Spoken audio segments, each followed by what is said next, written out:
देखो अब यहाँ से कल अंडमान निकोबार तक हो गया था, ठीक। अब देखो, अब भारत के आसपास कौन से क्षेत्र स्थित हैं उनको देखना एक एक करके। भारत के दक्षिण में एक देश है, इस देश का नाम क्या है? श्रीलंका। ये कौन सा देश है? श्रीलंका। अब इन हिस्सों में देखो, यहाँ पर जो आपको ये हिस्सा दिखाई दे रहा है अंदर की तरफ संकरा वाला जो हिस्सा, इसको कहा जाता है कच्छ की खाड़ी। गुजरात के दक्षिण में दिखाई दे रहा है इसको कहा जाता है खंबात की खाड़ी। तो अब इन सबके नाम देखते हुए चलना। सबसे पहला ये वाला हिस्सा क्या कहलाता है? कच्छ की खाड़ी। कच्छ की खाड़ी, और कच्छ की खाड़ी किसका हिस्सा है? अरब सागर का। ये वाला हिस्सा कहलाता है खंबात की खाड़ी। ये पूरा जो सागर है, इस सागर का नाम क्या है? अरब सागर। अरब सागर। इसके बाद तमिलनाडु के दक्षिण में और श्रीलंका के पश्चिमी हिस्से में जो खाड़ी है इसका नाम है मन्नार की खाड़ी। ये खाड़ी कौन सी है? मन्नार की खाड़ी। भारत के इस प्रायद्वीपीय हिस्से के पूर्वी हिस्से में जो खाड़ी, इसका नाम है बंगाल की खाड़ी। यह है बंगाल की खाड़ी। इसी बंगाल की खाड़ी में जो द्वीप है भारत के, अंडमान निकोबार द्वीप, जिसको हमने कल पढ़ा, वो अंडमान निकोबार द्वीप ये रहे। इस अंडमान निकोबार द्वीप के पूरब की तरफ जो सागर है, इस सागर का नाम है अंडमान सागर। इसका नाम क्या है? अंडमान सागर। भारत के पश्चिम, इस प्रायद्वीपीय हिस्से के पश्चिम में जो द्वीप है इनका नाम है लक्षद्वीप। इनका नाम क्या है? लक्षद्वीप। और लक्षद्वीप के पूरब में जो सागर है इसका नाम है लक्षद्वीप सागर। कौन सा सागर? लक्षद्वीप सागर। तो देखो ध्यान से सवाल क्या है, सवाल पूछा हुआ है यहीं से, लक्षद्वीप और केरल के मध्य स्थित सागर का नाम क्या है? लक्षद्वीप। अरब सागर आंसर मत लगाना, नहीं तो फिर गलत हो जाएगा। है तो ये हिस्सा अरब सागर का ही।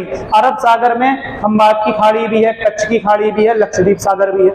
लेकिन अगर स्पेशल सवाल यही आता है कि लक्षद्वीप और केरल के बीच में कौन सा सागर, तो लक्षद्वीप सागर। अंडमान के पूर्व में कौन सा सागर? अंडमान सागर। अंडमान निकोबार कौन से खाड़ी में स्थित है? तो बंगाल की खाड़ी में स्थित है।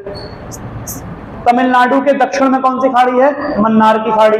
मन्नार की खाड़ी और ये रही बंगाल की खाड़ी। अब देखना यहाँ पर मन्नार की खाड़ी और बंगाल की खाड़ी के बीच में आपको ये लाइन दिख रही, ये वाला गैप दिख रहा है। इस गैप को कहा जाता है पाक जल संधि। इसका नाम क्या है?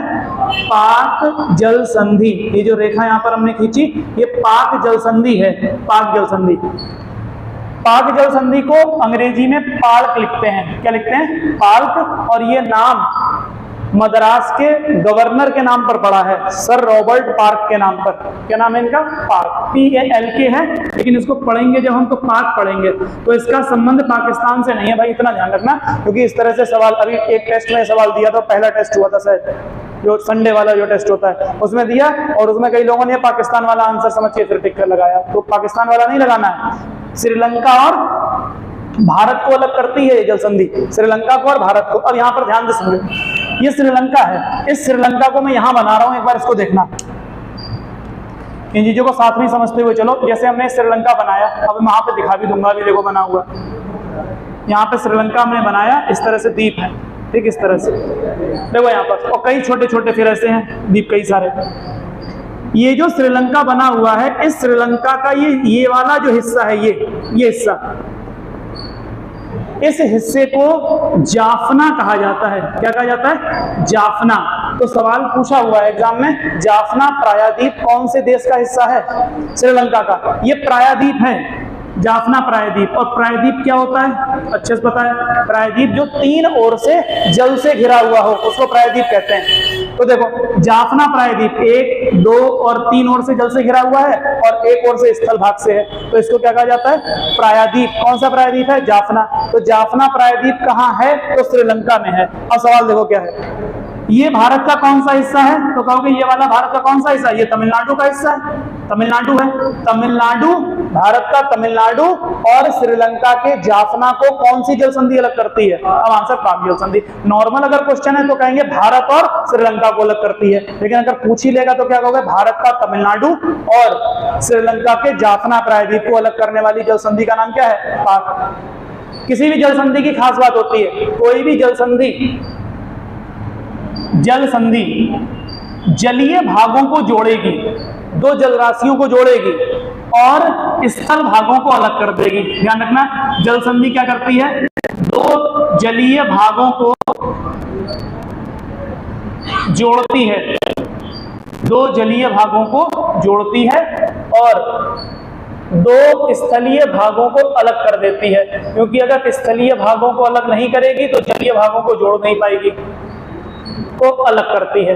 तो इसीलिए एग्जाम में सवाल दो ही तरह से आता है कि कोई जल संधि का नाम दिया तो सवाल पहला यह है, बताओ कौन से दो जलीय भागों को जोड़ती है, और दूसरा सवाल यह है कौन से दो स्थलीय भागों को अलग करती है। तो यहाँ पर देखो दोनों बातें हैं, मन्नार की खाड़ी और बंगाल की खाड़ी को अलग करती है, अलग कर दिया, सॉरी जोड़ दिया, मन्नार की खाड़ी और बंगाल की खाड़ी को जोड़ दिया और श्रीलंका को और भारत को अलग कर दिया। ठीक, अगर ये दोनों आपस में एक हो जाते तो फिर जल संधि नहीं होती।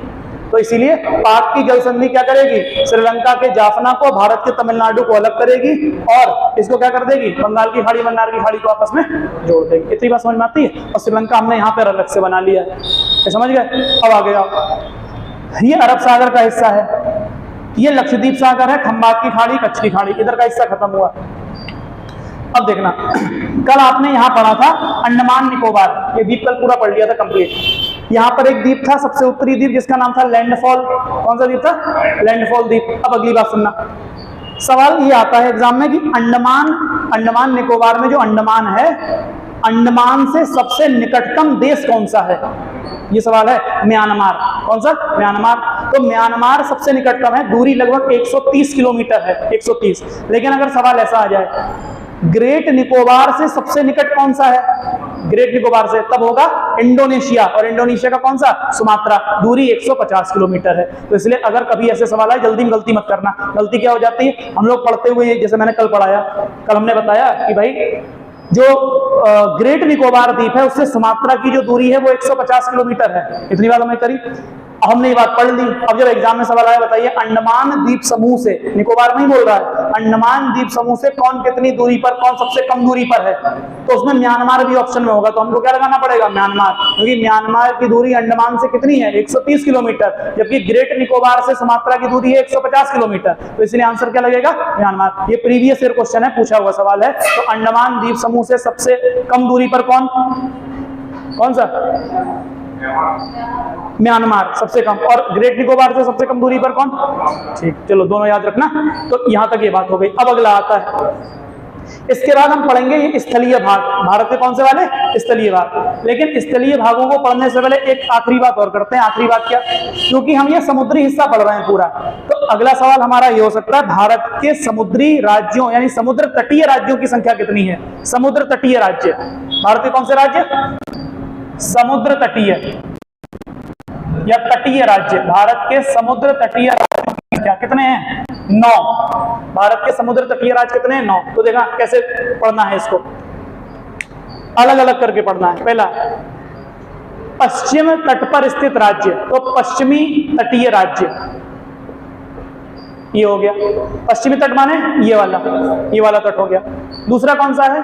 पूर्वी तटीय राज्य, पूर्वी तट पर स्थित राज्य, पूर्वी तटीय राज्य। देखो कौन कौन से पश्चिम तटीय राज्यों में, यहां से शुरू करते हैं। बताओ, गुजरात समुद्र तट से सीमा लगाता है कि नहीं लगाता है? लगाता है। तो गुजरात समुद्र तट से सीमा लगा रहा है, तो पहला कौन सा हो गया? गुजरात। पहला कौन सा हो गया? गुजरात। दूसरा महाराष्ट्र, दूसरा कौन सा होगा? महाराष्ट्र। तीसरा गोवा। चौथा कर्नाटक, उसके बाद केरल। तो देखो महाराष्ट्र,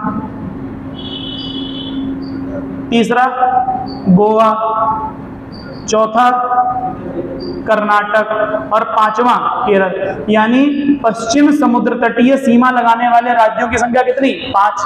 अब यहां से शुरू करते हैं। तमिलनाडु, अगला कौन सा? आंध्र प्रदेश, फिर कौन सा? ओडिशा, और फिर कौन सा? पश्चिम बंगाल। तो देखो कौन कौन सा हो गया? पूर्वी तटीय वाले। 6 नंबर पर लिखेंगे तमिलनाडु, 7 नंबर आंध्र प्रदेश, 8 नंबर ओडिशा, ओडिशा लिखना क्योंकि उड़ीसा का नाम बदलकर ओडिशा हो चुका है, और 9वां है पश्चिम बंगाल, पश्चिम बंगाल। ये 9 समुद्र तट से सीमा लगाने वाले राज्य हैं।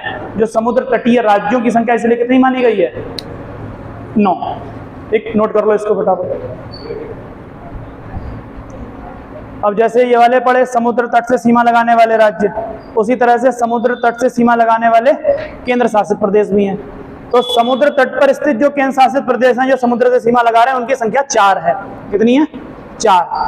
पहले ये संख्या कितनी हुआ करती थी? 5। अब कितनी है? 4, क्योंकि दमन और दीव और दादरा नगर हवेली को मिलाकर कर दिया 1।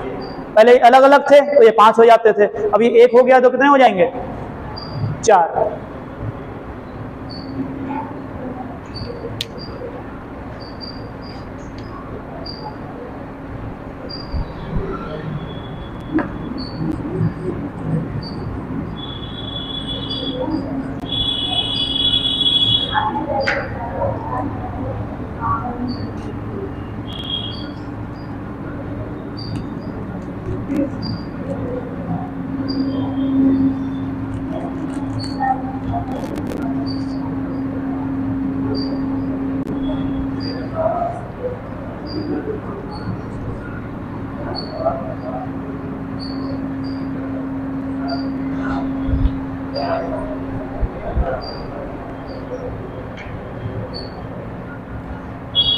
अब देखो समुद्र तट से सीमा लगाने वाले केंद्र शासित प्रदेश या संघ शासित प्रदेश यूटीज, तो इनकी संख्या कितनी है? 4। सबसे पहला लिखेंगे अंडमान एवं निकोबार द्वीप समूह। इसको हम कैसे लिख सकते हैं? Simple, A and N islands, Andaman and Nicobar islands, 1 हो गया। दूसरा हो गया लक्षद्वीप, ये भी समुद्र तटीय केंद्र शासित प्रदेश है। तीसरा पुदुचेरी, पुदुचेरी कल हमने पढ़ा था। पुदुचेरी कितने राज्यों में फैला हुआ है? 3 राज्यों में। इसमें जिलों की संख्या कितनी है? 4 जिले हैं और 3 राज्य हैं। ठीक, हाँ उल्टा मत करे ना, मतलब 3 जिले 4 राज्य हो जाएंगे, फिर गलत हो जाए। चौथा दमन एवं दीव, पहले ये अलग था केंद्र शासित प्रदेश और दादरा नगर हवेली अलग था।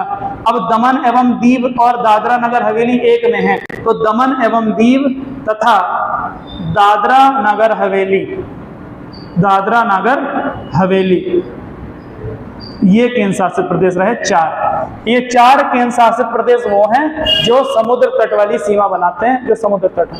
कैमरामैन कौन है? कैमरामैन जल्दी फोकस करो।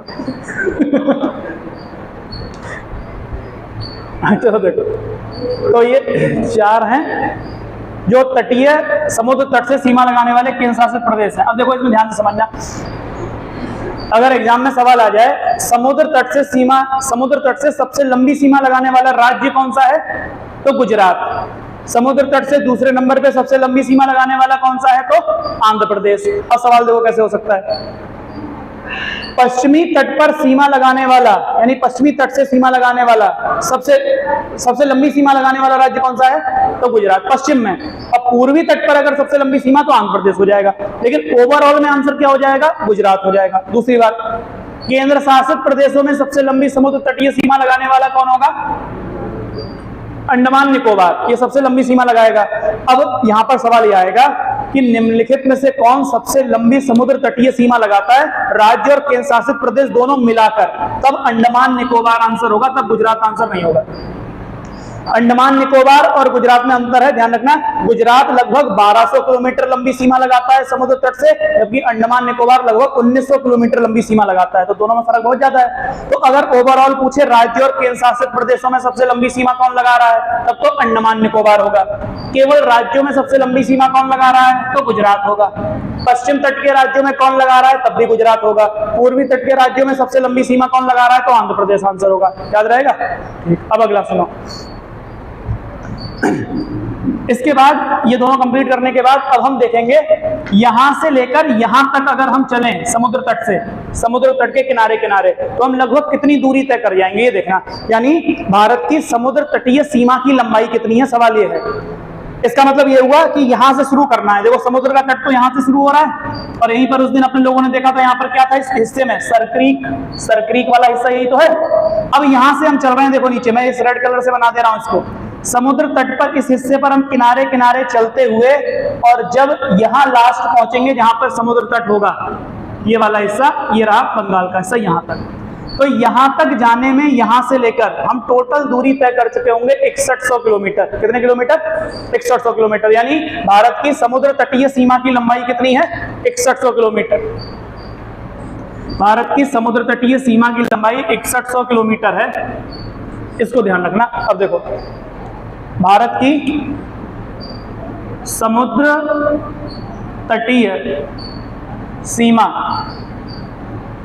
की लंबाई 6100 किलोमीटर। लेकिन ध्यान रखो इसमें हमने क्या शामिल नहीं किया है, अभी ये द्वीप शामिल नहीं किए हैं। तो अगर आपसे कहा जाए कि द्वीपों सहित कितनी है, द्वीपों सहित लंबाई कितनी है, तो द्वीपों सहित लंबाई कितनी होगी? 7516.6 किलोमीटर। ये लंबाई है 7516.6 किलोमीटर। अगर समुद्र तटीय सीमा की केवल लंबाई पूछ रहा है तो कितनी कहोगे? 6100 किलोमीटर। अगर द्वीपों सहित पूछ रहा है तो कितनी कहोगे? 7516.6 किलोमीटर। दूसरी बात, अब यहां से चलना शुरू करो और ऊपर की तरफ बढ़ते चले जाओ। बताओ समुद्र तट होगा या स्थलीय भाग होगा? स्थलीय भाग। अब तुमसे पूछा जाए स्थलीय भाग की लंबाई बतानी है आपको, स्थलीय सीमा की लंबाई बतानी है, तो आप कहोगे 15,200 किलोमीटर लगभग। कितना? 15,200 किलोमीटर। अगर एग्जैक्ट है तो 15,106.6 किलोमीटर। यहां से जब शुरू करेंगे और यहां तक पहुंचेंगे तो आप दूरी तय कर चुके होगे, वो स्थलीय सीमा कहलाएगी। तो स्थलीय सीमा की लंबाई बराबर 15,200 किलोमीटर लगभग। और अभी हम जब देखेंगे स्थलीय सीमा कितनी है तो वो लगभग आएगी 15,106.6 किलोमीटर। ये एग्जैक्ट वैल्यू है। ठीक, गृह मंत्रालय का डाटा ये है 15,106.6 और एनसीईआरटी में आपको लगभग कितना मिल जाएगा? 15,200 किलोमीटर। ठीक, इस चीज को याद रखना।